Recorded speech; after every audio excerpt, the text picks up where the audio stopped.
Hello and welcome back to my YouTube channel. My name is Dennis and I read It Ends With Us by Colleen Hoover so you do not have to. This book was recommended to me by Caitlin. She also recommended that I read the sequel to the program a few months back, so check out that video if you haven't already. Before I start discussing this book, I'm going to give a major content warning for the discussion of domestic violence and relationship abuse, which is the main topic that is discussed in this book. So if you're not comfortable with that topic at all, click away from the video. I completely understand.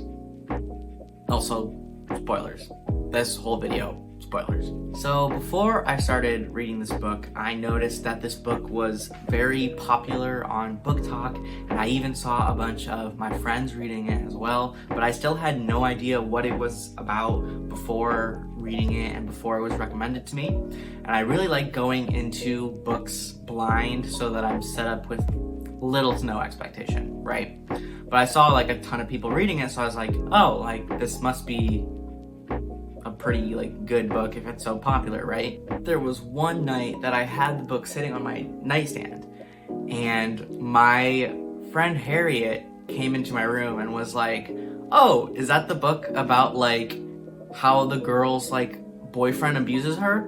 And I was like, duh, I don't know, is it? I was maybe on chapter 2 at that point and had not a single clue that that was going to be the plot of the book. The book starts out with our main character, Lily, on the rooftop of an apartment complex and meets a guy who lives in the apartment named Ryle. Her very first impression of him is him coming up to the roof and kicking the crap out of this lawn chair that's on the roof. Right off the bat, great first impression. They end up talking, and he tries to get her to sleep with him that night. And she declines, and then they don't see each other for another few months. It was always Lily's dream to start a floral shop. So she finally takes a step and starts her own business. And as she's setting up her business day one, this girl named Alyssa comes into the shop looking for a job because she's rich and has nothing to do. So Lily basically hires her on the spot and is like, yeah, you can help me, whatever. So as they're working, eventually Lily finds out that Alyssa is Ryle's sister.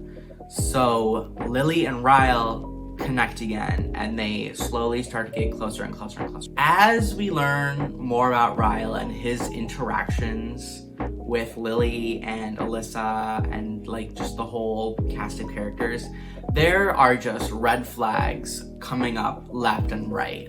He is really aggressive just in general, gets mad from a turn of a coin. It's like that. He doesn't really respect his sister's belongings sometimes. There was a scene in which he threw a wine glass into the garbage, a glass wine glass, just gone. Oh, okay. And just is always wanting to have sex with Lily, but Lily's the type of person who wants to have a serious relationship, and Ryle's very one night stand. So that's just, he's very kind of pushy about wanting to have sex with her, literally begs on his knees to have sex with Lily. Okay. As we read about Ryle and Lily in the present, Lily also takes the time to read back her diary entries from when she was a kid. She has a habit of addressing all of her diary entries to Ellen DeGeneres, which at first I thought was really weird, but then I was like, no, Dennis, if you think that's weird, then you're hypocritical, because when I write journal entries or diary entries, I don't address them to myself or to Dear Diary. I address them to other people because it just feels more normal writing to other people than writing my thoughts to myself. So if you want to write to Ellen, Fine, I get it. You do you, girl. But Lily's childhood was spent in a toxic and abusive household. Her father was abusive towards her mother her whole life, but was never abusive to Lily herself. So Lily knows what those abuse patterns look like already off the bat from living with and experiencing her father. She also met a homeless kid named Atlas when she was younger and developed a bond with him. They fell in love. He ended up finally finding a home with his cousin or his uncle, I think, and moved away. But Atlas and Lily just had such a strong bond and like were in love. And he moves to Boston. Flash forward in her adulthood, Lily moves to Boston, meets up with Atlas by chance because he is the head chef of a restaurant that Ryle and Lily and their like friend group go to one night, and they find out that Atlas is the chef. It's this like whole thing.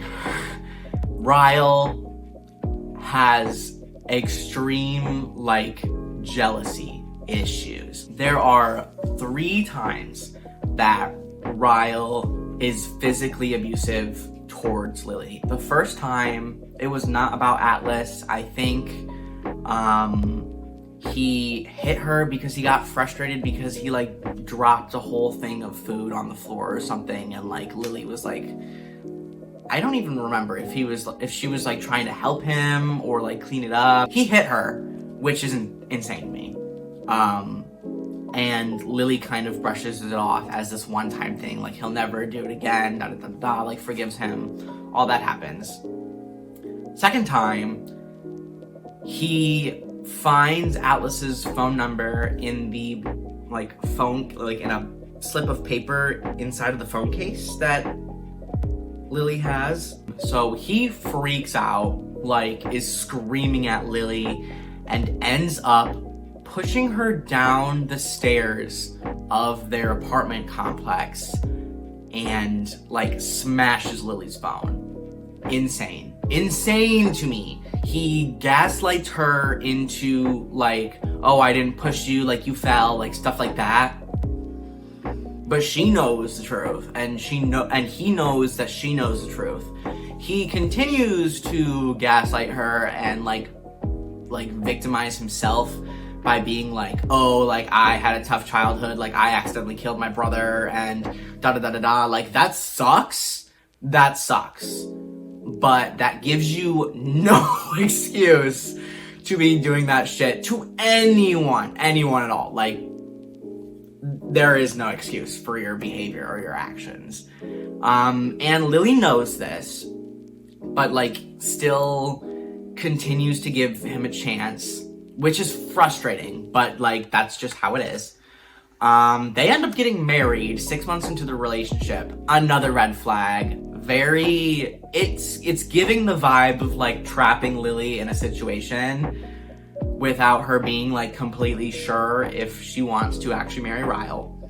He also like buys them an apartment without telling Lily at all, and like while she was like chill with it. That's also weird that you're just making these decisions like that without consulting your partner. Like a major move like that is a big deal. Like you should consult your partner, you should consult your wife before making a major like home purchase. Like you're weird for that. The third and final time that Ryle abuses Lily is when Ryle finds a Boston magnet on Lily's fridge and was like, oh, like that just sounds familiar, like better in Boston, stuff like that. Like why does this give me weird vibes? And then Ryle decides to go through Lily's stuff and finds the diaries that Lily wrote about her childhood growing up and about her relationship with Atlas. Ryle connects the dots, finds out about Lily's past relationship when she was a child, goes like freaking crazy on her, like chokes her, like strangles her, and like borderline like tries to rape her. And she ended up getting out of it before anything like super serious happened. but like he fell asleep and she left. She asked Atlas to pick her up and like was staying with Atlas for a while. They decide to go to the doctor because Lily might have had a concussion. And Lily finds out at the hospital that she is pregnant with Ryle's child. Great. So she has big decisions to make. Ryle ends up going across the ocean to England to go to this like med program for a while because he's a neurosurgeon, so like that's sexy, I guess. He's a neurosurgeon. He decides to go to this med school program for a few months, and Lily takes that time to think about her relationship and her future involving this baby. She is keeping the baby, but she does not know whether or not she's going to keep Ryle. Basically, when Ryle comes back, finds out she's pregnant, they are separated, but like he still tries to re-enter her life by like taking care of her while she's pregnant. She goes into labor, delivers the baby, and once she's like done with that, she's like, yeah, we're getting a divorce. And Ryle like freaks out, but she's like, we're getting a divorce, bitch. Pack your things and go. Which is good, honestly, good for her. It is really satisfying that she was able to do that because, you know, in abusive relationships, it's hard to escape and it's hard to leave. So the fact that she was able to take that step for herself and her child is just extremely satisfying to see in the book. They end up co-parenting, but the child is the priority and Ryle is like really just not with Lily at all. Honestly, I don't really like the fact that she chose to co-parent with Ryle given the abuse that she went through. But like if that's what she has to do to make sure that the child will be happy, like good on her. And she decides that the cycle of abuse is going to end with her. It's going to end with the daughter. And like she is like never going to put herself or her child through that ever again. And that's why she divorces Ryle. She also ends up with Atlas at the end of the book, but like that's like maybe like a paragraph of information that we know about. I know there's a sequel that came out called It Starts With Us, I think, and I think it's about Lily and Atlas's relationship post-divorce. So here were my thoughts about this book. The characters were fine, I guess. Alyssa struck me as a particularly interesting character because I feel like her only character trait was being rich and like having a rich husband, and like that was it. Like she was a great friend to Lily, like prioritized Lily over her brother's habits and her brother's tendencies to be really aggressive. Like she wanted Lily to be safe first before like caring about how her brother felt about it, which I thought was very strong of her and like very telling of who she is as a person, which I liked. Overall, the characters were they were characters. They weren't deeper than the archetypes that they were assigned, which is fine, I guess. Atlas as a character was chill for the most part, but something that was like kind of weird to me was that when Atlas and Lily met, Atlas was, I think, 18 and Lily was 15 going on 16. And Atlas did not decide to, like, purposely waited to have sex with her until she was 16, which, like, isn't, I guess, the biggest deal since, like, 16 years old and 18 years old, like, that's a normal age gap to have. But it just kind of rubbed me the wrong way that he, like, waited for her to turn 16, like, literally had sex with her on her 16th birthday for the first time. That was weird. But, like, future Atlas, like, present Atlas was fine, I guess, as a character. But that just was a weird detail that I just found. This book was very frustrating, but, like, in a very realistic way. The way that Lily gets hurt and justifies it and forgives him, and gets hurt and justifies it and forgives him. And that cycle, it's really frustrating to see and you want her to get out of that, but she can't. And that's just very realistic, I feel like, to what an abusive relationship is like, just based on my own experience and based on like other people's experiences that you see in real life. Like, that is very accurate to how it actually is. And I appreciate that she was able to show that in her book, that it isn't going to be an immediately like, I'm going to leave you if you do this, because some people can't leave. Like, it might even be more dangerous for them to leave their partner if they are abusive. The writing was corny. Like, the dialogue at times was just extremely corny. Another like really corny detail was that Lily's flower shop, it's not like your other flower shop. She's an edgy florist. Like, we're not going with all the bright colors at all times. Like, we're gonna have like dark blues and purples and like blacks. Like, we're doing something new.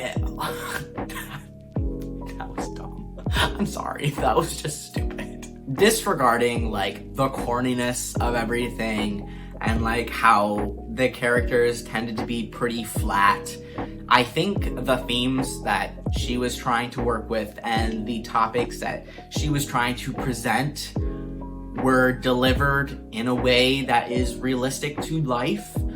I know that a very common critique that is given to this book is that it romanticizes abusive relationships.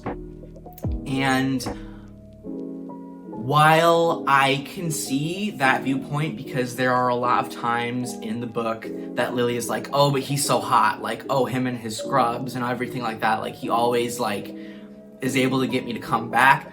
I can see where they can draw that argument from the way Lily frames Ryle, but I also just don't really agree with that argument, because I know that a lot of other books romanticize abuse much more in like a this is hot context. I feel like It Ends With Us didn't romanticize abusive relationships, because Lily was not happy in her relationship. She was very confused and very hurt, and it wasn't sexy. Like, the abusive relationship just was not like glorified in any way, if that made sense. At least in my perspective of reading the book, I was not struck that way, that it was like hot in this context. I don't think it was meant to be hot. So I just don't really agree with that critique. If you disagree with me, please like let me know. I would rather hear more people's perspectives on how they felt about the book than just my own, obviously. But I didn't think it was portrayed in that way. If you compare like It Ends With Us and like 50 Shades of Grey, like there's a stark difference between how 50 Shades' abusive relationship was portrayed and It Ends With Us. You know what I mean? I gave this book a 3 out of 5 stars. Wasn't my favorite, but like it was still a good read, I feel like. But yeah, that's It Ends With Us. Do you agree with my perspective? Do you disagree with my perspective? I want to know.